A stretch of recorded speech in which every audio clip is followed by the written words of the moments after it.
Salut les petits lézards et bienvenue sur la chaîne du Maybe Planet. Nous sommes ravis de vous accueillir pour cette nouvelle émission dans laquelle nous allons encore une fois marcher au-dessus d'un fil tendu, au-dessus des terres de l'étrange et de l'incertain. J'avais répété pourtant. À notre habitude, en funambule du possible et du peut-être, nous essaierons, armés de notre libre arbitre et de notre discernement, de garder notre équilibre pour ne pas basculer dans la croyance aveugle ou dans le déni péremptoire. C'est le stress, ça, c'est le stress, parce que ce soir, on a un invité de marque. Donc voilà, je suis pas bien, je suis nerveux, voilà, je transpire. Ce soir, nous avons l'immense plaisir de recevoir Patrice Marty. Patrice, comment vas-tu ? Ça va très bien, ravi d'être avec vous. Salut à la team et à tous ceux qui nous regardent. Alors, je salue bien sûr Alex, Audrey et Jérôme qui sont là aussi avec nous ce soir. Comment allez-vous ? Je sais pas relever. Parfaitement bien. À l'étage. Collégial. À l'étage. Ça va bien. Bon, Alors- et à la cave, ça va? Bah écoute, regarde, on n'est pas tout seul, hein. Ça se passe bien. Alors, Patrice, Audrey et Jérôme voulaient absolument faire l'émission avec toi hein, parce qu'ils sont fans de ton travail. Hein, donc ils se sont dit, oh là là, qu'est-ce qu'on aimerait faire une émission avec Patrice Marty. Donc voilà, c'est un petit cadeau que je leur fais. Hein, c'est la première fois que vous rencontrez Patrice, je crois. Hein. C'est Voilà, ça. Bandit. Non, je crois Trois même que Jérôme était là au premier festival des crânes de cristal que j'ai organisé en Tout à fait. 2004 ou 2005. 2005. 2005. 2005. C'est Donc que ça nous rajeunit pas. Ça nous rajeunit pas. Eh oui. Non. Alors, ce soir, c'est une superbe émission qu'on vous propose sur un thème assez peu exploité, ou en tout cas commenté. Ce sont les fameux crânes de cristal, puisque Patrice, alors je crois que c'est depuis avant-hier hein, qu'il est sorti, ton livre Les crânes de cristal est sorti et est maintenant disponible en librairie, mais également sur ton site Savoir Perdu, bien entendu. Oui. Effectivement, Alors- il est sorti avant-hier et c'est un grand plaisir d'avoir pu faire cet ouvrage parce que il y a longtemps que ça me tenait à cœur, il y a longtemps qu'on me le demandait, il y a longtemps que je voulais le faire et voilà, maintenant il est fait, il est là, donc je suis vraiment ravi.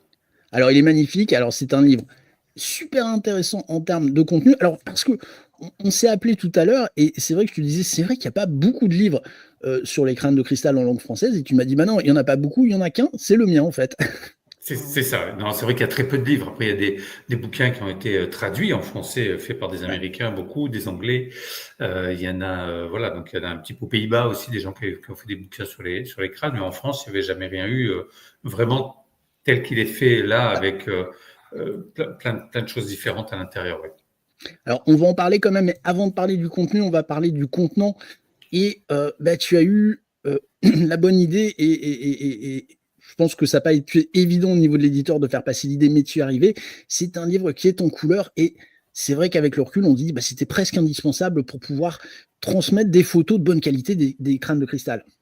Oui, la maison d'édition, que je remercie, hein, Lanor, ils ont été super pour ça, parce que dès qu'on a émis l'idée de faire ce livre, assez vite, ça s'imposait effectivement que le livre soit en couleur pour vraiment ressentir les crânes de cristal, l'énergie qu'ils peuvent émettre, parce que malgré tout, on ressent aussi une énergie des crânes à travers les photos qui sont proposées dans le livre. Et voilà, si ça avait été des petites photos en noir et blanc, c'est plus compliqué. Là, on a des photos pleine page des crânes principaux, on va dire, que je voulais pour que vraiment il y ait un rendu intéressant, et au niveau visuel et au niveau énergétique également. Il y a des œuvres d'art, hein, on va être clair. Hein.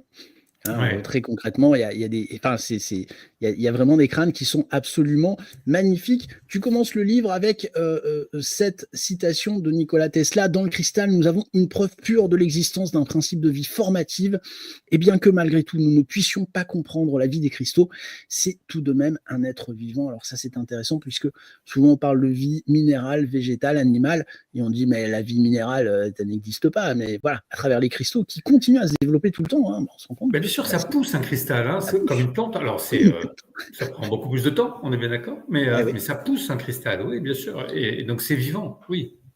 C'est vraiment intéressant. Alors, on va être clair, crâne de cristal pour le grand public. Je pense que si on fait un micro-trottoir avec Alex, on demande piège de cristal, pardon. Crâne de cristal, lapsus, c'est différent.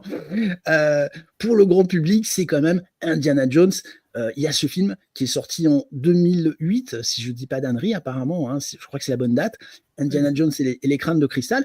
Et on se rend compte à la lecture de ton livre, ou en tout cas du premier chapitre, la légende des crânes de cristal, que Steven Spielberg c'est plutôt a bien respecté la légende et l'histoire des pièges des pièges. Ah, je vais y arriver, des crânes de cristal quand même. Ouais, non, c'est vrai, il a été bien là-dessus. Il a assez respecté la légende.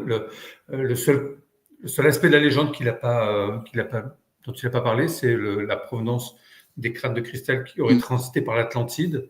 Mais il a gardé toute la lignée galactique, qui pour moi était importante sur le message final, effectivement, puisque la légende nous parle à l'origine, qu'il existait 12 mondes, que chaque monde aurait créé un crâne de cristal et dont ils auraient mis à l'intérieur toute leur connaissance, que ces crânes ont été ramenés sur la Terre, gardés en Atlantide, justement, dans une pyramide qui s'appelait l'Arche. Et avant que l'Atlantide se casse la figure, tous les crânes ont été ramenés au Guatemala, conservés dans une grotte. J'ai été faire des cérémonies là-bas dans la grotte, et avec des chamans. Et avant que les Espagnols n'arrivent, là, c'est là où ils ont été dispersés, pour pas que ça tombe dans les mains des Espagnols, parce qu'ils partaient du principe que tous réunis, c'était telle puissance qu'il fallait pas que ça tombe dans les mains de gens comme les Espagnols qui ne connaissaient pas, qui venaient pour massacrer tout le monde. Et voilà, avec toute cette partie un peu sombre, malheureusement, de l'Amérique centrale et l'Amérique du Sud. Et donc, c'est pour ça qu'ils ont été après dispersés un petit peu partout. Donc, Spielberg, il a quand même assez bien gardé la légende, puisqu'on a ce côté galactique, ces différents mondes à la fin, et ces extraterrestres avec cette soucoupe volante qui est pour moi, c'est bien, si vous ne l'aviez pas vu, maintenant vous savez la fin. Tout le monde l'a vu, Ouais, c'est vrai que ce film, il est fou parce que, ce qu'on disait, Indiana Jones commence dans la zone 51 et puis finit avec une espèce de soucoupe géante qui décolle, une espèce d'extraterrestre. Mais c'est vrai qu'il y a cet aspect aussi, et qui est loin d'être déconnant scientifiquement, et Spielberg l'a respecté aussi, qui voudrait que ces crânes seraient des espèces de disques durs surpuissants, quoi, en fait, quelque part. On pense qu'effectivement, ce sont peut-être des ordinateurs dont on ne sait pas encore lire le contenu. Et oui, aujourd'hui, nos ordinateurs avec lesquels on fait l'émission ce soir, la mémoire vive d'un ordinateur, c'est du cristal, c'est de la silice. Le plus grand constructeur d'ordinateurs au monde dans les années 80-90, c'était Hewlett Packard, qui avait un département de cristallographie dédié à l'étude du cristal, parce que c'est la mémoire vive des ordinateurs. Donc, pourquoi pas avoir mis et encodé des cristaux en forme de crâne avec des informations à l'intérieur. C'est ce que beaucoup de personnes pensent, effectivement. C'est vrai que c'est pas. Moi, j'aime bien quand la science rejoint quelque part un petit peu l'histoire ou les histoires ou le folklore. Te dire, non, c'est pas complètement déconnant que ce soit des espèces de disques durs géants surpuissants et qu'on n'a juste pas trouvé le plug, quoi. On ne sait pas encore comment lire l'information qu'il y a à l'intérieur. Moi, je suis persuadé que demain, je file mon ordi à un indigène dans la plus profonde de l'Amazonie, va savoir quoi faire de mon bazar. Hein. Bon, peut-être qu'il va réussir à l'ouvrir, appuyer sur un bouton et un truc va s'allumer. Il n'aura pas le mot de passe pour rentrer et après aller chercher des fichiers, des trucs. Il ne va pas savoir. Je veux dire, il y a des dessins bizarres il y a des dessins bizarres sur les boutons. Enfin, il dirait même pas boutons, quoi. Non, mais c'est vrai que c'est ça. Tu vois, non mais voilà.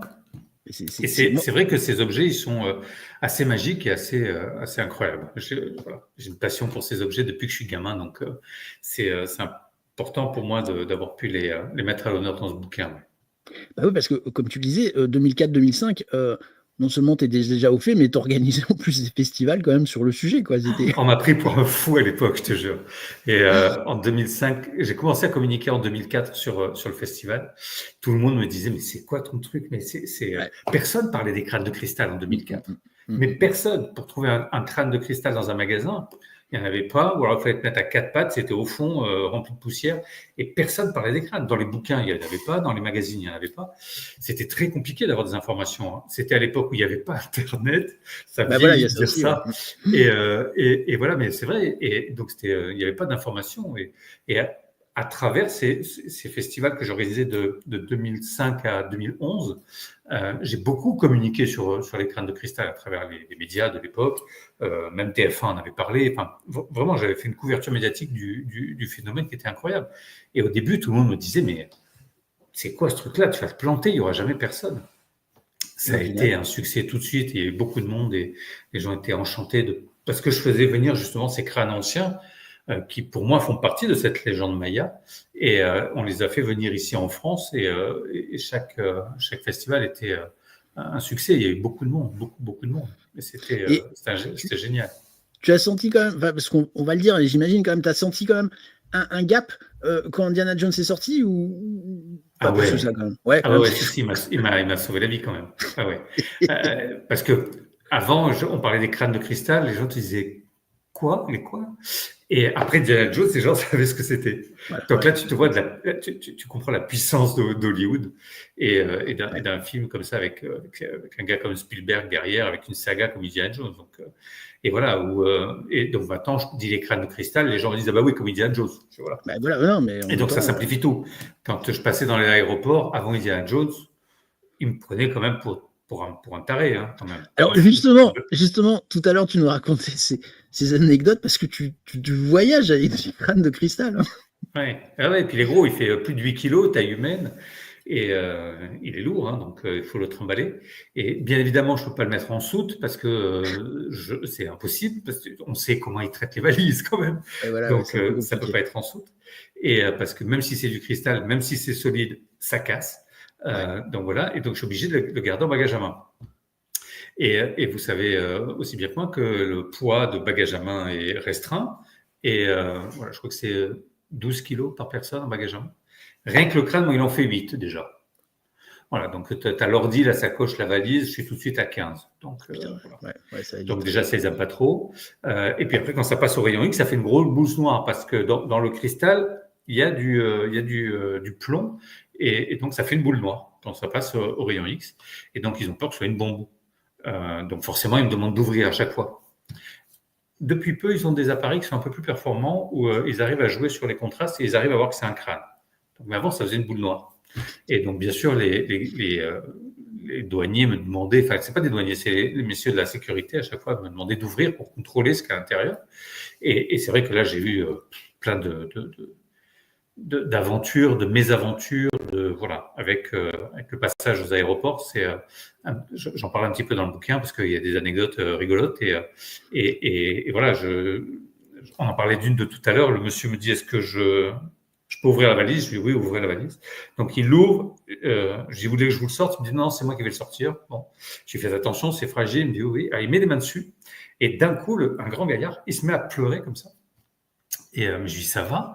Et il me dit il y a ma mère à côté de vous. Moi je me retourne, il n'y avait personne. Il me dit non, mais elle est morte il y a 2 jours. Ah, moi je sais ça. Et il me dit je la vois à côté de vous. Il me dit c'est avec le crâne. Je sais pas moi, mais ce qui se passe. Et donc il a enlevé les mains. Il me dit je la vois plus. Je vois c'est bien. Et il me dit c'est bon, allez-y, partez. Mais des trucs comme ça, j'en ai eu plein, je t'assure. Mais voilà, après il y a des moments où c'est plus facile que d'autres où j'ai eu des douaniers qui m'ont dit non, tu passes pas. Voilà, tu le mets en consigne, tu le mets en soute, mais tu passes pas. Et voilà, donc il faut négocier, il faut penser invisible. Quand on pense invisible, des fois, il se passe des choses incroyables. Voilà. On devient invisible et je suis passé, le monsieur m'a plus vu. Et ça marche, hein, je te jure, pour de vrai. Et voilà. Donc c'est vrai que dans les aéroports, c'est pas toujours facile. Tu expliques aussi dans ton livre qu'en fait, et c'est vrai que quand on y réfléchit, que le crâne, c'est un symbole universel qui a été là de tout temps. Au final, on a toujours, toujours. Shakespeare, mais depuis toujours en fait. Oui, alors bien évidemment, l'Église catholique en a fait un symbole de mort. Donc on a 2000 ans d'éducation judéo-chrétienne à se défaire là-dessus, mais avant tout, la symbolique du crâne, c'est une symbolique pas du tout de mort, mais de connaissance. Pourquoi la connaissance? Pas compliqué, on a le cerveau à l'intérieur du crâne. Donc voilà. Et c'est un symbole de connaissance dans toutes les cultures du monde entier, partout. Il n'y a que pour l'Église catholique où c'est un symbole de mort. Même dans la religion catholique, que j'ai su des crucifiés sur le mont Golgotha, qui veut dire le mont du crâne, le mont de la connaissance. Bien souvent, on retrouve Marie-Madeleine, elle est représentée dans les églises avec un crâne à ses pieds, posé sur un livre parfois. Et si vous regardez bien, le livre, il est ouvert. C'est la transmission de la connaissance. C'est pas hermétique, le livre n'est pas fermé. Donc voilà, donc c'est vraiment le symbole extrême, c'est le livre pour la connaissance. Et il pose un crâne sur le livre. c'est vraiment une symbolique de connaissance. Partout, dans toutes les tribus du monde entier, que ce soit chez les Papous, que ce soit chez les Mayas, que ce soit chez les Égyptiens, partout, même chez les Vikings, c'était toujours la connaissance, partout. Et le serpent, c'était la... Oui, bien sûr. Et le serpent, c'était non pas l'animal du mal, mais c'est le symbole de la guérison. C'est pour ça qu'on le retrouve sur le caducée des médecins ou des pharmaciens, ce double serpent en forme d'ADN qui est représenté. Donc c'est la guérison, le serpent, c'est pas du tout la connaissance aussi, ouais. L'animal du mal. Et Jésus souvent est représenté sur la croix avec à ses pieds le crâne et le serpent, la connaissance et la guérison. Ouais. Alors tu le dis aussi, dans la tradition maçonnique, le crâne est très présent.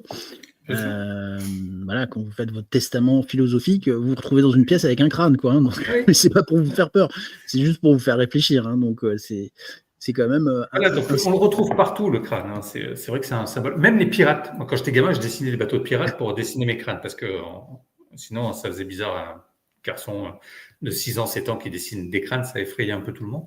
Donc, je faisais des bateaux de pirates. Mais pourquoi c'est le crâne? Parce que les pirates, c'est eux qui avaient la connaissance de la mer. Et à l'époque, la plus grande richesse, c'était la connaissance de la mer, parce que c'est avec ça qu'on pouvait voyager, qu'on pouvait ramener des choses, et eux avaient cette connaissance de la mer. C'est pour ça qu'il y a un crâne. C'était pas pour faire peur, parce que eux avaient la connaissance. Et à chaque fois, on le comprend, et c'est une autre approche, une autre façon de voir la symbolique du crâne. Et moi, je suis ravi. Il y a quelques années, il y avait un engouement dans la mode. On voyait des crânes partout. Et voilà, donc ça remet ce symbole inconsciemment, même si on le voit dans la mode, au goût du jour. Et ça permet de se réhabituer à ce symbole de connaissance. Alors, il y a un point qui est important aussi, parce que c'est vrai qu'il y a des commentaires, il y a quelques... j'ai par exemple Carlito qui dit quand même un gros fake, les crânes de cristal débunké plusieurs fois, il me semble. Alors, il y a quand même... il faut voir que les crânes de cristal, si je te dis pas de bêtises, si j'ai bien compris, on commence à en parler 18e siècle quand même. Enfin, c'est là où ça ressort un peu dans le monde occidental, on va dire. Alors, on commence à en parler avant. Ouais. On a envoyé des personnes de France, le gouvernement a envoyé par exemple en Amérique du Sud, en Amérique centrale, pour ramener des objets. Maya pour alimenter les musées français, pour alimenter ce genre de choses. Alors, il y a un monsieur qui est un peu sulfureux qui s'appelle Eugène Boban. C'est du pillage, on va être clair, c'était pas autre chose à l'époque. Oui, on est bien d'accord. Et c'est par son intermédiaire que 2 crânes connus célèbres qui sont aujourd'hui à Paris et à Londres ont atterri dans les musées. Et donc, on nous dit aujourd'hui, mais des crânes, il y en a eu depuis toujours. Et il y en a qui sont datés de 1700 ans, ou 700 ans, pardon, avant Jésus-Christ. Donc, 700 ans avant Jésus-Christ, c'est même pas le crâne qui est daté, c'est des objets en or qui ont été retrouvés dans une tombe avec ce crâne en quartz rose. Et donc, ils ont dit, le crâne, il a 700 ans avant Jésus-Christ. Et peut-être pas encore plus ancien que ça, on n'en sait rien. Mais les objets ont été datés en or et les poteries ont été datées de 700 ans avant Jésus-Christ. On ne peut pas dater le cristal, on ne peut pas dater la pierre. La seule façon qu'on ait de dater, c'est aujourd'hui, maintenant on peut le faire. Ils ont des microscopes suffisamment puissants, des appareils suffisamment puissants pour voir les stries qui ont été faits dans la pierre au moment où ça a été poli, parce que tous les crânes, ils ont été sculptés à un moment donné. Le cristal, il ne pousse pas naturellement. Alors, justement, Patrice, tu dis quelque chose qui est vrai dans le livre. Il n'y a pas de vrai ou de faux crânes de cristal. Il y a des crânes de cristal, basta. Oui, c'est vrai, il n'y a pas de faux. Voilà, là, le monsieur dit c'est un fake. Non, il y a des crânes de cristal, ils sont là, les crânes, on les voit, on peut les toucher, ils sont là. Et après, il y a ce qu'on appelle des crânes anciens, des crânes bleus, des crânes contemporains. Et là où il nous parle de fake, c'est parce que on nous dit que les 13 crânes de cette légende maya seraient très anciens et que les scientifiques aujourd'hui nous disent non, ils ne sont pas anciens parce que pour tailler du cristal, il faut une pierre plus dure que le cristal, à savoir le diamant, et que les meules de diamant ont fait leur apparition début du XVIIIe siècle et qu'avant ça, on ne peut pas tailler le cristal. Et les scientifiques nous disent donc tous les crânes de cristal datent du début du XIXe siècle au mieux. TQFD. C'est tout. Point barre. Sauf que aujourd'hui, il existe dans les musées, et moi j'en visite pas mal, des objets qui sont beaucoup plus anciens que le XVIIIe siècle. J'en ai mis dans le bouquin et qui sont taillés dans du cristal. Et on ne parle pas de taille par percussion.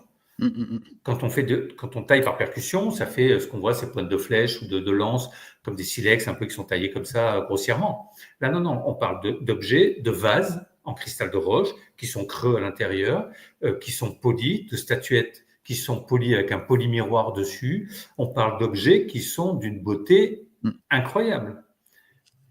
Pour ces objets, il n'y a pas de souci pour que ça soit daté de 600 ou 700 ans avant Jésus-Christ.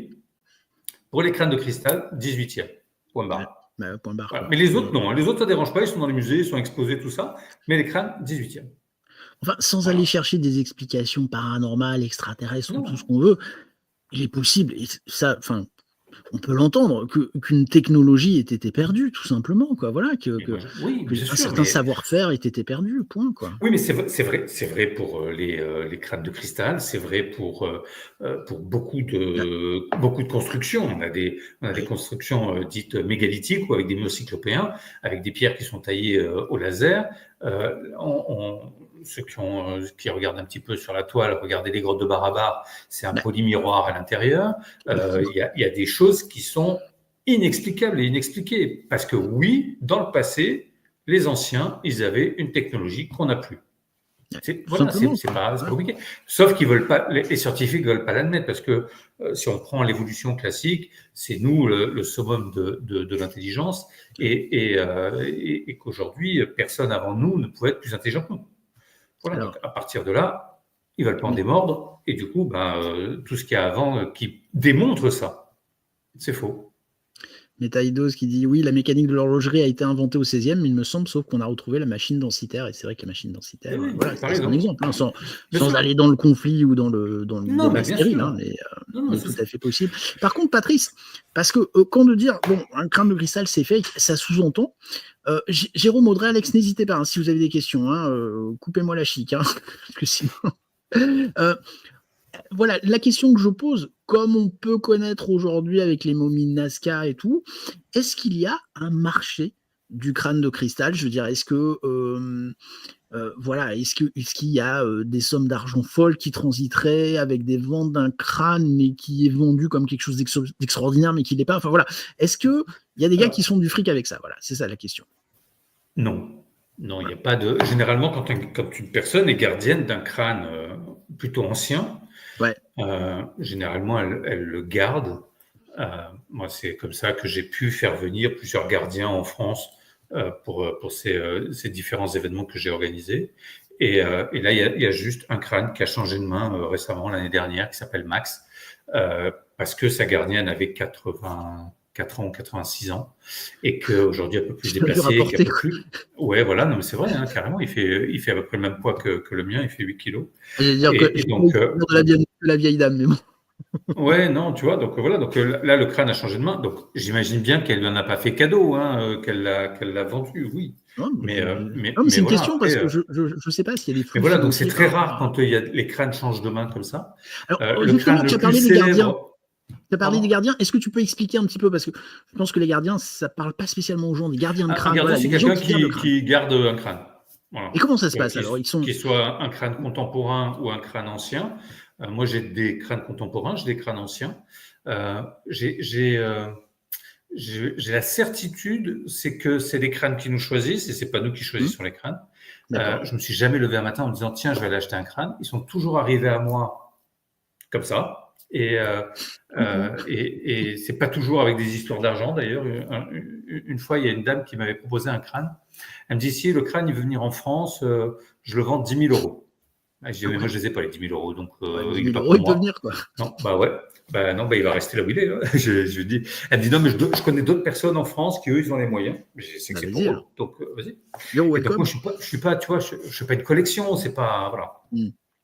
D'ailleurs, tu dois te sentir appelé par le crâne, c'est ça, un petit peu. Mais bon, alors c'est vrai que j'avais une relation un peu particulière avec ce crâne, mais voilà, je lui avais dit, si un jour tu dois t'en séparer, tu me le dis parce que c'est vraiment une pièce qui m'intéresserait et donc c'est pour ça qu'elle avait repris contact avec moi et je lui dis mais moi 10 000 €, je les ai pas. Donc et puis elle me rappelle une semaine après, elle me dit non Patrice, le crâne il veut pas être avec les autres là, il veut être avec toi. J'ai fait, oui, moi, une semaine, je n'ai pas trouvé 10 000 euros. Elle me dit, c'est pas grave, c'est toi qui vas faire le prix que tu feras, je l'accepterai. D'accord. Donc, 2 euros. Voilà. Non, j'avais été à manger. Non, c'est pas vrai. Mais tu vois, voilà, ça se fait comme ça. Et quand ça doit se faire, ça se fait. Je reste persuadé de ça. Et voilà, donc je me suis jamais dit, tiens, je vais aller acheter un crâne. Vraiment, ils sont toujours venus à moi ou avec des choses incroyables. Mais les gardiens, alors c'est quoi? Il y a un comité Un qui gardien, détermine. pas du tout. C'est à partir du moment où tu possèdes un crâne. Alors moi, j'aime pas le mot possession parce que Ouais. voilà, quand on est dans la boîte, on n'a plus rien, donc on s'en fout. Donc quand on n'est pas propriétaire, on est gardien d'un crâne. Voilà, on le garde. Plutôt qu'autre chose. Ouais, c'est ça. Il y en a qui disent qu'on est des porteurs, parce que l'image n'est pas fausse non plus. Ouais. Parce qu'on se les trimballe pas mal, ouais, voilà. Mais voilà, donc c'est ça, un gardien, c'est ça. Après, dans le bouquin, je voulais justement expliquer aux gens comment devenir gardien, qu'est-ce qu'il fallait faire quand on recevait un crâne. Il y a plein d'exercices à l'intérieur du bouquin. Et voilà, je voulais vraiment interactif, ludique, que les gens puissent apprendre des choses et s'en servir aussi du bouquin. C'est pas juste un album photo, quoi, tu vois. Alors, c'est pas juste, mais il y a des clichés magnifiques quand même, on va dire. Hein. Il y a des clichés, tu restes un peu la gueule ouverte, quoi. Tu dis, waouh. Ah ouais, il y a de très belles photos, ouais. Moi, j'ai envie d'appuyer pas là où ça fait mal, justement, parce que je trouve que ça fait pas mal. En quoi c'est gênant que quelqu'un tombe en sidération devant un crâne et que ce crâne l'aide à méditer, l'aide à se poser des questions sur la vie, l'aide à... C'est quoi le problème? Tu vois ce que je veux dire, Patrice? Ah non, moi je suis d'accord.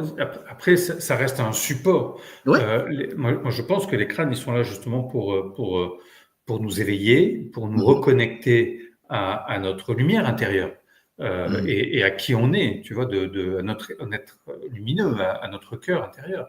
Et c'est ça, si les crânes nous permettent ça, c'est pas des boules de cristal, c'est pas des objets de divination, c'est pas des objets, c'est pas des oracles. Oracle, pas jeu de cartes, hein, comme dans le passé. Donc voilà, donc c'est des objets qui nous aident à grandir, à évoluer sur un chemin spirituel qui est le mien aujourd'hui à travers les crânes, parce que ils me suivent depuis que je suis gamin. Et je sais que j'étais gardien dans d'autres vies aussi de crâne en cristal. Et donc je le raconte. Et voilà, j'ai vécu plein d'expériences grâce à ça. Mais justement, c'est intéressant parce que toi, Patrice, et il faut que les gens le sachent, hein, t'es pas un chercheur de salon. Hein. Tu mouilles la chemise, tu te déplaces beaucoup, même j'ai l'impression que c'est un énorme kiff pour toi, tu vas sur le terrain, enfin, voilà, c'est ta vie, les voyages. C'est important, c'est facile d'aller chercher de l'info sur Internet aujourd'hui, il y en a plein d'infos. Hein. Ne pas savoir aujourd'hui, c'est un choix, clairement. Hein, voilà. Et donc l'info, elle existe sur Internet, on peut y aller. Donc moi, je me renseigne beaucoup sur Internet, je lis des bouquins, je regarde des reportages, etc. Mais à un moment donné, moi, j'ai besoin d'être sur place. J'ai besoin d'aller au contact, j'ai besoin d'aller sur le terrain, de rencontrer les gens, qui me racontent leurs histoires, de manger avec eux, de goûter leur nourriture et d'être sur le terrain pour aller voir les choses par moi-même. Et pour moi, ça, c'est indispensable. Sinon, après, derrière, je ne pourrais pas en parler. Si je n'avais pas eu la possibilité de rencontrer tous ces gardiens de crâne, je ne serais pas là à vous en parler ce soir. Pour moi, c'est important d'aller à la rencontre des autres et à la rencontre de l'autre. Et quand c'est des gardiens de crâne, je suis ravi, oui, bien sûr. Et ça doit être compliqué quand même de t'immerger dans cette culture et qui est quand même, dis-moi si je me trompe, hein, quand même fortement implantée en Amérique du Sud et de revenir sur le continent et surtout les premières années. Alors on l'a dit encore une fois, Indiana Jones, ça fait du bien avec le film, mais il y a des fois tu dois te sentir quand même un peu solo, quoi, tu vois, de te dire waouh, c'est compliqué quand même. Oui, c'est compliqué parce que ici en France, c'est très verrouillé quand même, c'est très fermé. On a quand je suis en Amérique du Sud ou en Amérique centrale, c'est vrai que il y a une liberté de pensée, une liberté de croyance. Ils n'ont pas le même rapport non plus au crâne, à la mort. C'est très festif, hein, la fête des morts. Ils vont boire des coups dans les cimetières, hein, donc c'est pas l'image qu'on devrait. Bah ici, c'est blasphématoire si tu fais ça. Hein. Voilà, c'est ça. Donc c'est pas le même rapport. On n'a pas la même façon de concevoir la mort. Pour eux, c'est pas une fin en soi, c'est un passage. Et donc moi, ça me va bien. Je suis en accord avec ça. Donc c'est sûr que quand on revient après, alors qu'il y a une telle ouverture là-bas, pour eux, les crânes de cristal, mais il n'y a pas de fake, il n'y a pas de machin. Pour eux, c'est un truc qui est normal, tu vois. C'est quelque chose qui fait partie de leur quotidien. Quand je suis avec des chamans, même si je les connais pas et qui savent que j'ai un crâne, tout de suite, ils vont prendre le crâne, ils vont être révérencieux avec lui, ils vont faire attention au crâne, ils vont faire une cérémonie avec les crânes. Et tout de suite, c'est OK, tu vois. Comme quand on parle d'ovnis ou d'objets volants non identifiés comme ça là-bas avec eux. Mais pour eux, c'est normal. Et puis quand il y en a un qui est filmé, ça fait l'ouverture du JT et ils le montrent, mais sans le côté ridicule qu'on peut avoir nous ici encore en France ou en Europe, tu vois. Donc voilà, pour eux, c'est un truc qui est normal. Moi, la dernière fois, je discutais avec un monsieur et je dis, vous en voyez de temps en temps? Ouais, il me dit là, ici, là, c'est l'autoroute. Et ça passe tout le temps là. Il me dit, il y a 2 jours, il me dit, ma femme elle en a vu un, tu vois la montagne là? Je dis, oui. Et bien il me dit, on la voyait plus avec le bazar devant là. Voilà. Bon, Et après, donc, l'effet de balancier, c'est qu'à la rigueur, après, à la moindre lumière, on va crier l'extraterrestre, quoi. Tu vois, voilà. Après, c'est un balancier à trouver aussi, quoi. Hein, bien sûr. C'est pareil. Non, ça je suis d'accord, mais voilà. Donc c'est vrai que la relation avec tout ça est beaucoup plus simple là-bas, même si l'information est beaucoup plus compliquée à obtenir, parce que ils ont eu tous les massacres dont on parlait précédemment. Donc, pour donner de l'information, c'est très long. Voilà. Il faut y aller 1 fois, 2 fois, 3 fois. Il faut montrer patte blanche. À la 4e fois, ils vont t'ouvrir un truc et ils vont te parler. Donc, c'est long. C'est un travail de longue haleine, de terrain. Il faut y aller régulièrement. Voilà. Là, j'étais encore au Mexique là, au mois d'avril dernier. Là, je prépare un voyage pour le Pérou au mois d'avril prochain. Donc, voilà, il faut y aller, passer du temps, se reconnecter aux gens. Ils te voient 1 fois, 2 fois. Voilà, au bout de la 3e fois, ils comprennent que tu n'es pas là juste pour venir faire des photos ou leur piquer des trucs. Et donc là, ça commence à s'ouvrir. Ouais. Mais voilà, c'est faire du tourisme à la Yaskawa, des choses comme ça, parce que il y a beaucoup quand même aussi, malgré tout, c'est compliqué, quoi. Oui, c'est sûr que l'ayahuasca, ou le peyote, il y a plusieurs drogues comme ça qui sont proposées dans ces pays-là. Moi, je fais pas de voyage avec ces substances parce que j'en ai pas besoin pour me reconnecter avec mon être intérieur ou avec le divin ou que sais-je. C'est parce que tu es déjà très fêlé, donc. Oui, c'est ça. Certainement. Ça rentre plus facilement. C'est ça. C'est bon, il y a l'ouverture. Jérôme, Audrey, Alex, est-ce que vous avez des questions pour Patrice? Quelles sont vos questions pour Patrice? Je vous en avez plein. Nous, on a nous, on a vécu une grande aventure avec Patrice, parce que ça fait déjà plus de 25 ans qu'on se suit. Alors, c'est vrai que nous, dans le premier salon qu'on avait fait, quand Patrice avait fait son premier salon en 2005, c'était assez extraordinaire parce que Patrice organise toujours les choses en grand. Hein, donc voilà. Tu l'avais fait où ce premier salon d'ailleurs, juste pour savoir? Sur la côte d'Azur, où je suis à Mandelieu. Mandelieu. Ok, d'accord. Ouais, à Mandelieu, oui. Et c'est vrai qu'on a été, il y a 25 ans, Patrice le dit très bien, c'est-à-dire que la pensée d'il y a 25 ans et la pensée d'aujourd'hui, déjà, elle a beaucoup évolué. Donc, quand on est jeté dedans, il faut aussi, se familiariser avec cette pensée. Alors, moi qui suis réceptive, quand on est rentré dans ce salon où Patrice avait ramené les crânes, il nous est arrivé une drôle d'aventure avec mon mari parce que moi, je n'étais pas spécialement attirée par les minéraux. Et en fait, il y avait 2 crânes. Il y avait Max, je crois, à l'époque. Et il y en avait un deuxième. Tu te souviens, Patrice?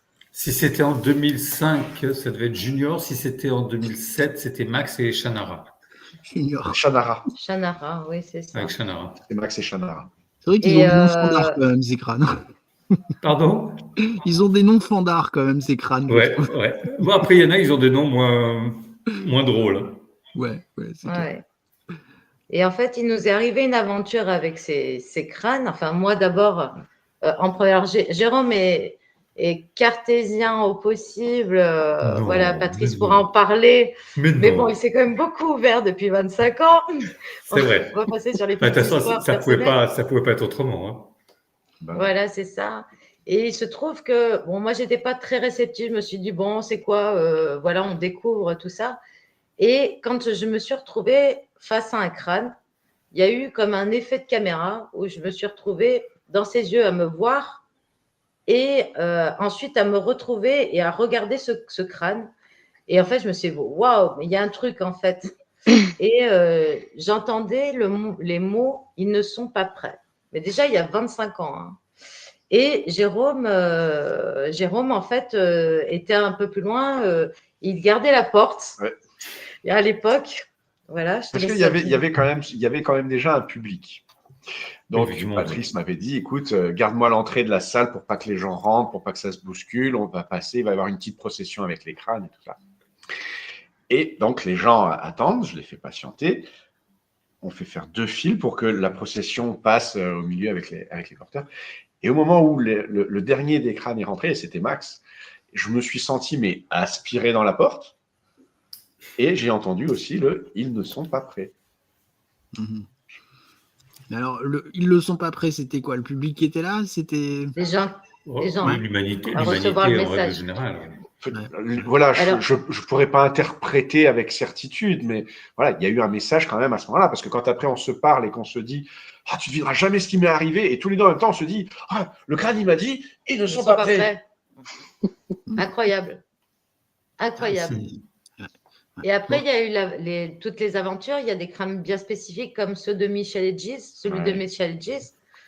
Jérôme en parlera certainement mieux parce qu'il l'a mieux approché que moi, mais qui suscite un amour incroyable et le besoin d'aller au contact de ce crâne. C'est peut-être le crâne de cristal le plus connu, le plus célèbre. Et Patrice est quand même le premier à avoir réussi à le faire venir en France.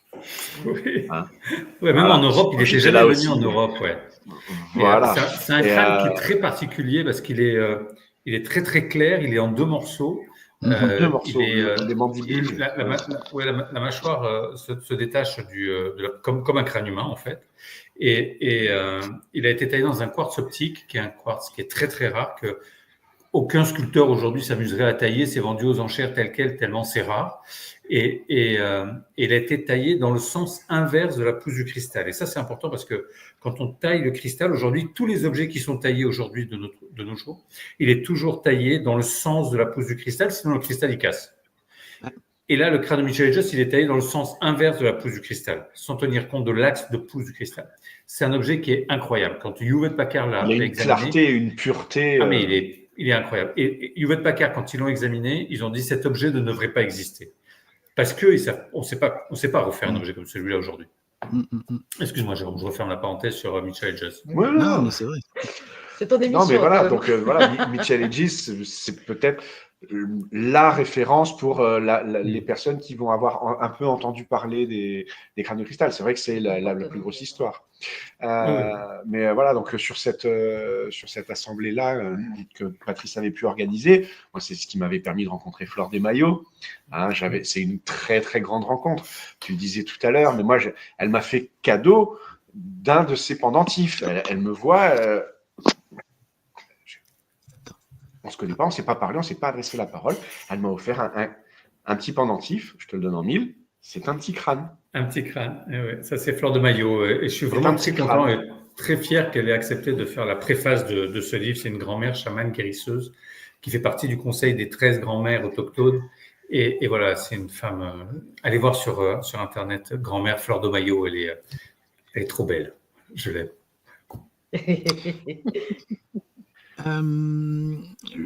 Justement, voilà, c'est pour ça que tu parlais de gardien tout à l'heure, de ce conseil des 13. Alors, c'est quoi parce que la légende parlait de 13 crânes de cristal à la base, parce qu'elle expliquait qu'il y avait 12 mondes, que chaque monde aurait fait un crâne, qui ont été amenés, comme je disais tout à l'heure, sur Terre, et qu'il y en avait un qui a été aussi fait sur Terre. Et c'est pour ça qu'on pense que ça serait un crâne qui viendrait de l'Atlantide, puisque les crânes étaient conservés en Atlantide. Et donc, ces 13 crânes, c'est eux qui ont été dispersés un petit peu partout.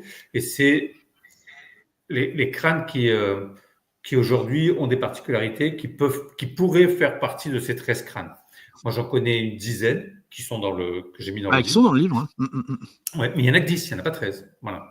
Et la légende dit que en 2012, parce que c'était la fin de ce calendrier Maya, et rien de plus, hein, c'était pas la fin du monde, c'était juste la fin d'un calendrier Maya, parce qu'il y a beaucoup de calendriers Maya, et il y en a un qui s'arrêtait au 21 décembre 2012.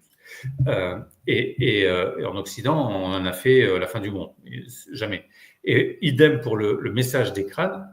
Le seul message qui a été délivré, c'est qu'en 2012, les 13 crânes devaient se réunir. Et une fois réunis, ils auraient un message à délivrer à l'humanité. Point barre. De là, tout le monde en est parti avec son interprétation et avec des délires, avec des idées, avec des voilà. Mais l'histoire de base est beaucoup plus simple que tout ce qu'on a pu entendre, écrit ou lu. Et voilà.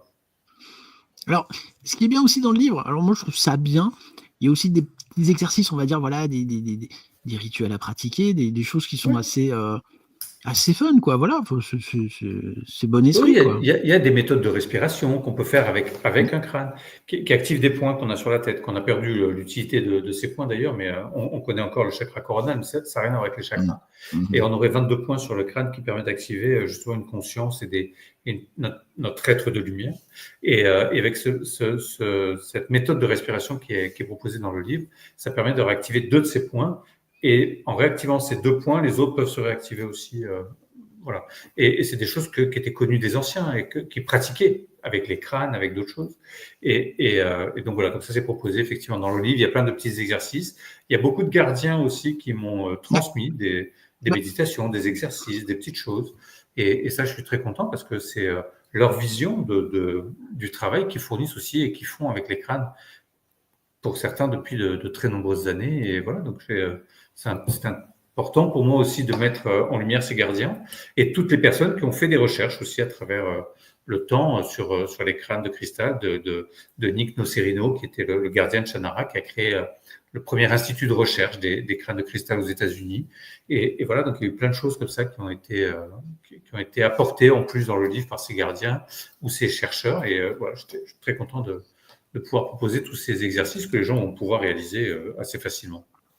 Mais je trouve que c'est un livre qui te ressemble, en fait, Patrice, parce que, voilà, tu aurais pu te poser, moi, je suis le spécialiste français, moi, je suis allé sur le terrain, moi, je connais tout le monde. Mais non, en fait, tu as fait un livre de partage. C'est ça qui est bien, vraiment, voilà, qui en filigrane porte ta passion, mais en même temps, qui est vraiment tourné vers le partage. Et c'est ça que j'aime bien dans ce livre aussi. C'est aussi le message des crânes, hein, partager l'énergie qu'ils ont à l'intérieur d'eux-mêmes et de pouvoir le diffuser. Et j'espère que le livre va contribuer à diffuser cette énergie qui est si belle des crânes de cristal. Et voilà, c'est important pour moi d'être dans ce partage. Sinon, il faut faire autre chose. Bon, en plus, le timing est bon parce que Noël approche. C'est vrai. Un beau livre, ça peut changer des pulls moches, quoi. C'est vrai. Celui-là, il est magnifique. Ouais, Il te plaît celui-là? Ah ouais. C'est celui qui me parle le plus. Alors, celui-là, il est arrivé. Celui-là, il est arrivé dans le bouquin un peu par hasard. C'est un crâne que je ne connaissais pas, que je connais que depuis peu de temps. Je l'ai découvert au mois de juin, celui-là. Et voilà, c'est un crâne qui vient du Pérou et qui est vraiment très très beau. Et la gardienne de ce crâne, en fait, a tout un squelette, une partie d'un squelette en cristal, dont le crâne. Et elle a aussi un fémur, un humérus, une main, le cœur.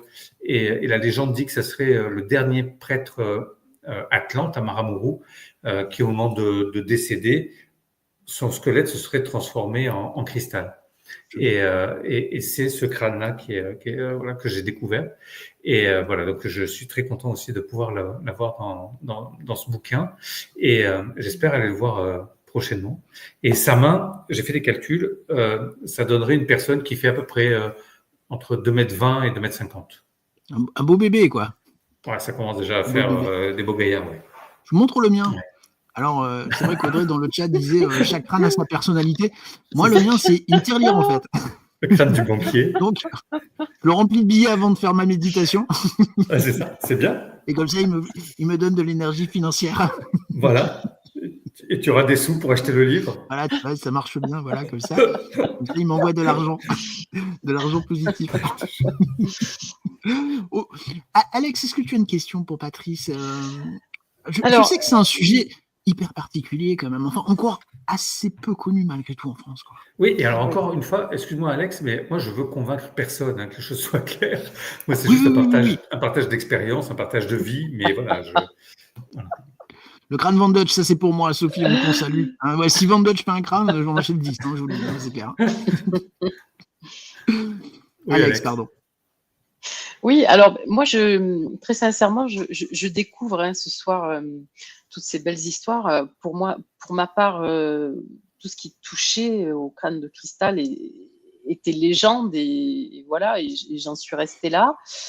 Indiana Jones mis à part, mais je découvre ce soir, voilà, des histoires qui sont vraiment intéressantes. Donc, Ouais, je trouve. Ouais, j'ai envie de lire ce livre et la vision de celui-ci a réveillé quelque chose. Voilà.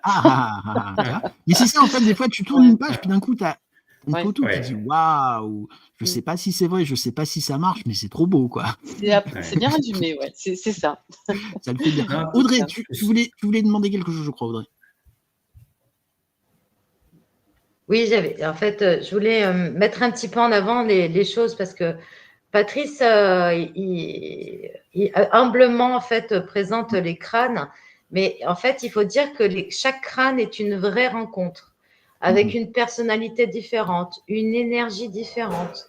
Donc, quand il a fait son oracle des crânes, en fait, déjà, les personnes qui sont intuitives, elles ressentent quelque chose et effectivement, on ramène un peu comme l'énergie de la plante ou le son, ou voilà, on ramène à soi l'énergie du crâne. Et en fait, je pense que c'est important aussi de relever, je ne sais pas ce que tu en penses, Patrice, toutes les qualités que ça peut apporter énergétiquement aux gens, intuitivement, une compagnie aussi, parce que parfois on a besoin de force, donc ça va être tel crâne. Voilà. Après, les crânes particuliers comme Sirius, ça, c'est un travail de longue haleine puisqu'il l'a avec lui depuis des années et des années. Mais je pense que si les gens veulent s'intéresser un petit peu au crâne, c'est vrai que c'est bien d'en connaître l'histoire, mais de le ressentir aussi. Donc, voilà. Mais je pense que quand on choisit, quand on est choisi par un crâne, c'est justement ça. C'est ce lien qui tout de suite va matcher, qui va se mettre en place. Et on va ressentir tout de suite l'énergie du crâne. C'est pas le crâne d'à côté, c'est pas l'autre, c'est celui-là. On sait pas pourquoi. Peut-être il est pas dans la pierre qu'on préfère. Peut-être qu'il est pas avec la taille qu'on aurait souhaité. Il a sa propre personnalité, sa propre énergie, qui est amenée aussi par l'énergie de la pierre en elle-même, la façon. La minéralité, ouais. Bien sûr, aussi certainement l'énergie que le sculpteur a mis en taillant ça. Tu vois, donc il y a tout ça qui joue bien évidemment. Et après, je pense que les crânes sont habités par. Alors, je ne sais pas, j'arrive pas à dire vraiment et à mettre des mots dessus. Est-ce que c'est une entité, une conscience, une intelligence, une énergie? Tu vois, mais j'ai l'impression que chaque crâne, effectivement, comme le disait Audrey, a une énergie qui lui est propre et qu'on peut percevoir. Moi, je sais qu'il y a des crânes que je perçois très masculins, très yang, d'autres qui sont très féminins, très yin, beaucoup plus doux. Il y en a qui vont être sur les soins. Il y en a qui vont travailler comme Sirius, qui est mon crâne de cristal dont je parle, comme une bibliothèque. Il emmagasine énormément d'informations. Et en plus, on pense que quand un crâne est en contact avec un autre crâne, ils restent toujours connectés ensemble. Et donc, ça fait une espèce de grille cristalline sur la Terre d'énergie avec ces crânes de cristal qui est là et qui nous aide à évoluer, à grandir et parfois nous reconnecter aussi à des choses galactiques ou terrestres ou tout simplement se reconnecter à soi-même. Et c'est parfois le plus important. C'est clair, mais moi je trouve pas ça déconnant de dire que la force du symbole, le crâne, associé à une minéralité particulière, on peut se sentir appelé. Enfin, je veux dire, il n'y a rien de déconnant, hein. Franchement, il n'y a rien de paranormal, il y a juste une énergie subtile qui peut vous faire du bien. Et je crois que c'est ça au final qui compte. Les crânes de cristal, ça fait du bien. J'ai jamais entendu un fait divers où le gars a dit c'est mon piège de cristal qui a dit qu'il fallait tuer tout le monde, quoi. Tu vois, ça n'existe pas, ça. Piège de cristal. Ça rentre pas. Non, mais voilà. Toi, t'essayes d'attirer Bruce Willis sur le maybe, toi. Hein, c'est mon crâne de cristal qui m'a dit de les tuer, quoi. Non, ça n'existe pas, ça. Tu vois, voilà. Donc moi, je trouve ça plutôt positif. Et ce qui est positif fait du bien et et fait avancer les choses positivement. Moi, je dis, faut y aller, quoi. Voilà, faut se faire plaisir. Achetez-vous un crâne si vous êtes appelé par ce crâne. Travaillez avec, méditez. De toute façon, méditer, ça fait jamais de mal. Et Non, si c'est vous avez sûr. besoin de ce support, allez-y, ça peut pas vous faire de mal. Ouais, Quoi. bien, alors après, c'est vrai qu'il ne faut pas acheter un crâne pour juste acheter un crâne. Si c'est pour acheter un Faut le crâne sentir. Voilà. Qui ça reste sur une étagère et à prendre la poussière, ça ne sert à rien, quoi. Voilà, on est Acheter une d'accord. lampe de chevet, c'est mieux, ou je sais pas. Mais n'achetez pas un crâne. Voilà, c'est un crâne. Quand on a un crâne en cristal, c'est pas un objet de décoration. C'est vraiment un objet où il y a une énergie qui circule, qui est diffusée. J'ai mis des photos dans le bouquin où on voit cette énergie justement qui circule. Et ça, c'est important d'en être conscient. Voilà, il faut faire des choses avec. Moi, c'est vrai que je voyage beaucoup à travers la planète sur des lieux sacrés, mais parfois je vais juste au pied d'un arbre et ça marche très bien aussi, ou dans une des pieds dans une rivière, ça marche très bien aussi. Il n'y a pas besoin d'aller à l'autre bout de la planète pour se reconnecter et trouver un site sacré. Hein. Donc voilà. Donc, Tu disais que parfois dans les crop circles que tu trouves en Angleterre aussi, tu les mets au milieu, tu les places. Oui, je le mettais souvent. Oui, je le mets toujours au milieu des crop circles. Ouais. Mais dans les crop circles, on a vécu pas mal d'expériences sympathiques avec lui. Ouais. Alors par contre, j'ai une question, Patrice. Est-ce qu'il y a toujours du topless dans les crop circles ou ça s'est un petit peu arrêté ça? Je suis pas au courant de ça. Bon, tant pis. Non, je sais pas ce que tu as été faire là-bas, mais. Non, mais on m'a dit. Voilà. Ok, faudrait que je fasse un voyage quand même. Ok. Non, c'est clair. Mais voilà, moi je dis que c'est un livre feel good. Voilà, moi c'est vraiment l'impression que j'ai eu en le lisant. Et encore, moi j'avais la version PDF, j'avais même pas la version papier. Donc pour vous dire, c'est un livre feel good, c'est un livre qui fait du bien. Moi j'ai envie de dire, offrez-le à vos proches à Noël. Déjà, vous êtes sûr de faire du bien parce que c'est vraiment un bel objet. Et je pense que ça peut amorcer une réflexion chez beaucoup de gens. De dire, tiens, pourquoi pas tenter, pourquoi pas aller dans un salon, quelque part, trouver mon crâne ou me faire trouver par mon crâne. Vous le regardez dans les yeux, vous voyez si ça le fait ou pas, quoi. Non, mais c'est ça. Et c'est vrai que le bouquin, il associe la spiritualité, il associe. Il y a une part ésotérique aussi dans le bouquin, d'archéologie, d'aventure. Enfin voilà, il y a plein d'aspects. Il y a l'histoire, parce que j'ai voulu mettre un petit carnet de voyage aussi, parce qu'il y a des choses que je n'arrivais pas à classer dans le bouquin. Donc ça a fini un petit carnet de voyage à la fin, mais parce que j'ai vécu des choses de dingue avec les crânes. Ouais. Pour avoir une ordre d'idée, pour parler argent, c'est quoi le crâne le plus cher dont tu as entendu parler, toi? En diamant, peut-être. Alors, non. Alors, si on parle des crânes de cristal anciens de la légende maya, je pense que c'est le crâne de Mitchell Hedges aujourd'hui qui doit avoir le plus de valeur marchande de par la qualité du cristal dont on parlait tout à l'heure. D'ailleurs, quand Anna Mitchell Hedges est décédée, qui était la gardienne du crâne, c'est elle qui l'a trouvé avec son père sur la cité de Lubuntu, au Belize. Quand elle est décédée à l'âge de 102 ans. Wow, quand même, et oui, ça conserve. Et c'est un monsieur qui s'appelle Bill Oman, qui en est aujourd'hui le gardien, qui était une personne qui travaille beaucoup avec Anna Mitchell Hedges. Et il est venu en France au Festival des crânes de cristal. Et je voulais le refaire venir. Et m'expliquer qu'il ne pouvait plus quitter les États-Unis avec le crâne, parce que le gouvernement américain lui était tombé sur le dos et n'arrive pas à quantifier au niveau de l'héritage qu'il a perçu, ce qu'il doit donner à l'État. Waouh, d'accord. C'est chaud. Voilà. Oui. C'est chaud. Donc la somme, ils n'arrivent même pas à mettre des zéros derrière.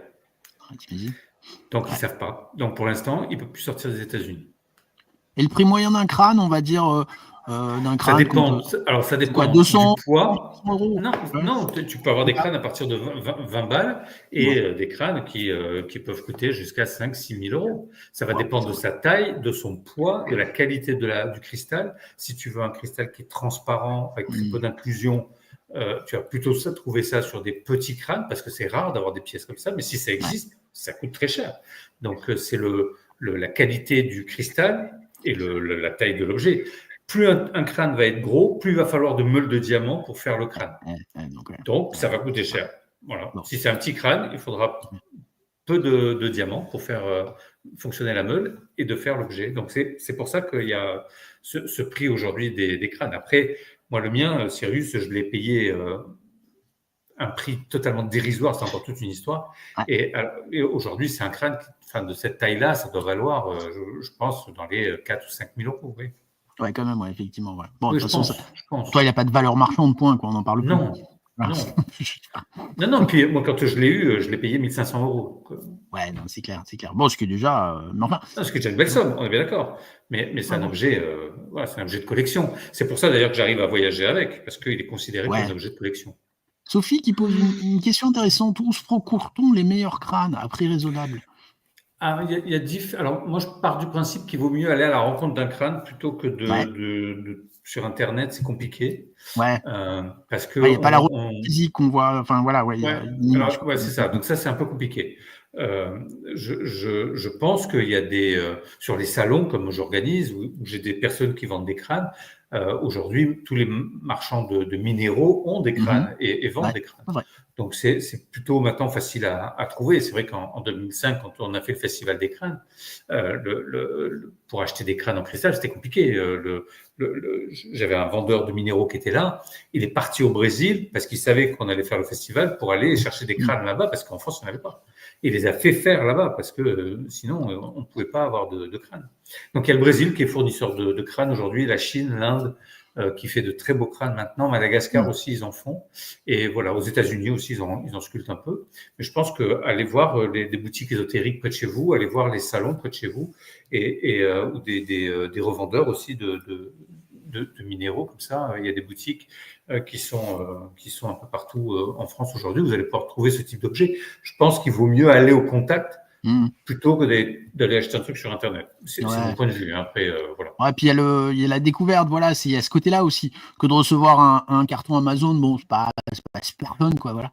Non, puis voilà, vraiment, je pars du principe que c'est le crâne qui va vous choisir. Donc, j'aime bien ça s'est toujours passé comme ça, et même sans avoir vu les crânes. Sirius, celui que j'ai, c'est lui qui a pris contact avec moi avant même que je le rencontre physiquement. Donc voilà, donc il t'a envoyé un mail, il t'a appelé, comment ça s'est passé? Non, ça c'est. J'avais un pote qui était grossiste en minéraux, enfin il est toujours grossiste en minéraux d'ailleurs, que j'embrasse, c'est Norbert, qui est du côté de Bizané. Et un jour il m'appelle, il connaissait rien en crâne à l'époque, et il me dit: Patrice, j'ai reçu 3 crânes, est-ce que tu peux venir voir? Alors je dis: ok, je viens demain. Et le lendemain, donc c'était prévu que j'aille le voir, et pendant la nuit je rêve du crâne. Je le vois dans mes rêves et il me dit: je m'appelle Sirius, à demain. Donc voilà. Donc je savais que le lendemain, voilà. Et donc j'ai demandé qui était Sirius, et c'est celui que j'ai qui a levé la main. Et heureusement, c'était le plus petit des 3, il fait que 8 kilos. Le plus gros faisait 11 kilos. Et le gars, il n'avait pas commandé les crânes. Il avait fait un container qu'il avait fait venir, il y avait des minéraux à l'intérieur, il y avait un container entier, et à l'intérieur, il y avait ces 3 crânes qu'il n'avait jamais commandés. Le crâne, il fait sa vie, quoi. Tu vois, c'est ça. Et alors je lui dis: alors moi, je vais te prendre celui-là. Et il me dit, je lui dis: combien tu me le vends? Il me dit: j'en sais rien. Il me dit: je les ai pas achetés. Donc il l'a pris, il l'a posé sur la balance. Il me dit: il fait 8 kilos, au prix du cristal, ça fait 1 500 euros. Voilà. Ok. Donc voilà, c'est comme ça que je l'ai acheté. Mais voilà, mais voilà, donc même parfois, avant même de les rencontrer, les crânes, ils peuvent se manifester. Et voilà, moi je sais que souvent je suis dans le boulot, et quand ils ont des messages à me donner, c'est souvent dans les rêves que ça arrive, ou pendant les méditations, parce que après, quand je suis dans le boulot toute la journée, je suis pas forcément c'est pas mal ça, comme des mails par rêve, j'aime bien ça. Ah, c'est bien. Je vais t'en envoyer un ce soir. Des mails par rêve. Ah pardon, t'es dans les rêves indésirables, donc je t'ai pas vu. Alors les amis, on approche gentiment à l'heure d'émission. Jérôme André, est-ce que vous avez une dernière question, ou est-ce que vous voulez laisser un dernier message à Patrice? C'est tout figé. Nous, on est toujours heureux de voir Patrice. Voilà, parce que Patrice, il a une énergie particulière, et c'est quelqu'un qui excusez-moi, il y a le chat qui est venu s'inviter.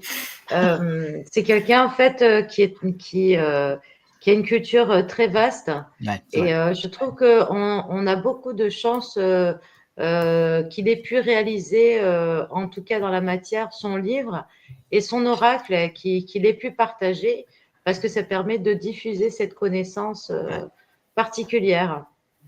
Ouais, c'est clair. C'est clair. Bon, Alex, je pense qu'on t'a convaincu. Enfin bon, les crânes, toi, tu connais déjà. Hein, je veux dire, enfin voilà, mais peut-être que tu vas leur parler maintenant à tes crânes. Alors oui, moi, ma collection, c'est plutôt des crânes mexicains et des crânes d'animaux, donc c'est pas tout à fait le même registre. Mais effectivement, oui, ça me parle et je rejoins ce que vient de dire Audrey. Très très belle rencontre, Patrice. Merci beaucoup pour tes citations et tes écrits que je vais lire avec grande attention. Et je pense agrandir ma petite collection de crânes très prochainement. Tu vas devenir une crâneuse. Ah oui. Bon, moi, en tout cas, je voulais remercier Patrice. Alors moi, je vous le dis, les amis, c'est Patrice, c'est quelqu'un que j'apprécie énormément parce que c'est une belle âme, un bel être. Et par contre, c'est un conférencier de folie. Je vous le dis, voilà, vous sortez pas comme vous êtes rentré d'une conférence de Patrice.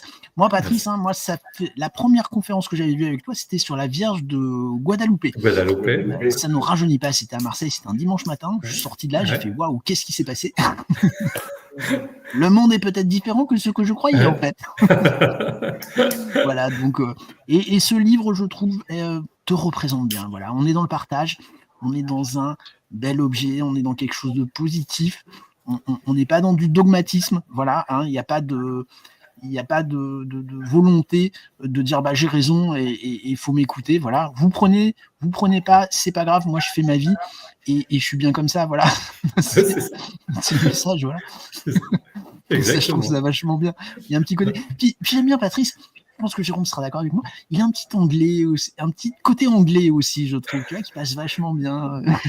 Donc, voilà, c'est le globetrotter smart en fait. Voilà, c'est ça, c'est Patrice. Ouais, voilà. Donc vraiment, si vous voyez Crâne de cristal, prenez-le, prenez-en même plusieurs pour vos amis. Comme ça, vous faites caler les meubles. Voilà. Non, pas caler les meubles quand même, mais voilà, faites des cadeaux. Faites des cadeaux. Alors, juste pour rappeler, il est sorti avant-hier. Vous n'allez peut-être pas le trouver tout de suite chez votre libraire préféré, donc n'hésitez pas à aller sur le site de Patrice, Savoir perdu. Et là, vous pourrez le prendre directement, et en plus je pense qu'il y aura un petit bonus si on passe directement par Savoir perdu, c'est ça? Bien évidemment, je dédicace tous les bouquins qui sont commandés, et puis un petit cadeau pour les fêtes de Noël. Alors je rajoute un petit cadeau avec le livre. Un crâne de cristal à 5000 boules. Non, c'est pas un crâne de cristal, c'est une planche que j'ai faite qui est dans le bouquin et qui est quelque chose que j'ai reçu comme ça aussi. Alors je ne sais pas si je veux dire en intuition ou en rêve, je ne sais pas. C'était comme l'arbre des séphirotes, mais avec les crânes de cristal. Ouais, j'ai vu ça. Donc, c'est original, ça aussi, ouais, effectivement. Voilà. Donc c'est une planche comme ça que je mets en plus dans le bouquin pour que les gens puissent la voir, l'afficher ou travailler avec. Voilà. C'est dommage, c'est un peu tard maintenant, mais le calendrier de l'avant des crânes, ça aurait été bien, ça aussi. Ah, ça aurait été bien, ça, ouais. Tous les jours, un petit crâne différent. Ouais. Et le 24, un peu lourd comme calendrier. Ça va être un peu lourd comme calendrier. Ouais, c'est pas obligé de faire des gros crânes, ça peut être des petits crânes. Des petits crânes. Je vais réfléchir à ça, c'est une bonne idée. Ouais, tu vois, pour l'année prochaine, il y a un truc à faire. Le calendrier des crânes. Enfin, non, j'ai plein d'idées. Si tu veux, on en discute ensemble. Le crânendrier, voilà. Le crânendrier, voilà. Ah, bien ça, le crânendrier. Ça y est, marketing. Le crânendrier de l'avant. Qu'est-ce qu'on est balèze. On a révolutionné le marketing dans 2. Bon, les amis, on vous souhaite. Alors, j'allais dire, on vous souhaite un bon week-end. Non, c'est pas encore le week-end pour nous, maybe, puisque demain, on aura une causerie au coin du feu. Nous discuterons avec Fred Gueffard. Alors, on va aborder pas mal de sujets avec Fred. On va revenir sur le documentaire Enlèvement à Manhattan avec Napolitano, puisque Fred a soulevé des lièvres, et c'est vrai que c'est important d'en parler. On va parler aussi de Lily Collins, soulevée par notre ami Lou Elizondo, et puis bien sûr, par transversalité, on va parler de cette fameuse audience qui a eu lieu hier dans une commission du Pentagone, du Congrès. Il y a des choses qui ont été dites, donc on va en discuter ensemble. Alors ok, il viendra avec sa hache, vous le connaissez, il a du mal à s'en séparer. Ça va peut-être parfois un petit peu gicler, mais enfin voilà, on va bien s'amuser quand même avec Fred. Jérôme, Audrey, Alex, un immense merci d'avoir été là ce soir. Et puis, bien sûr, On est un très heureux. immense merci à Patrice. J'espère qu'on se reverra bientôt du grand côté de plaisir. Marseille, pour qu'on puisse, s'amuser ensemble, discuter, parce que discuter avec Patrice, c'est Ouais. toujours passionnant, vraiment. C'est toujours un moment extraordinaire. Bien écoutez, sur ce, je vous souhaite à tous une excellente soirée et je vous dis à très bientôt sur la chaîne du Maybe Planet. Ciao, ciao!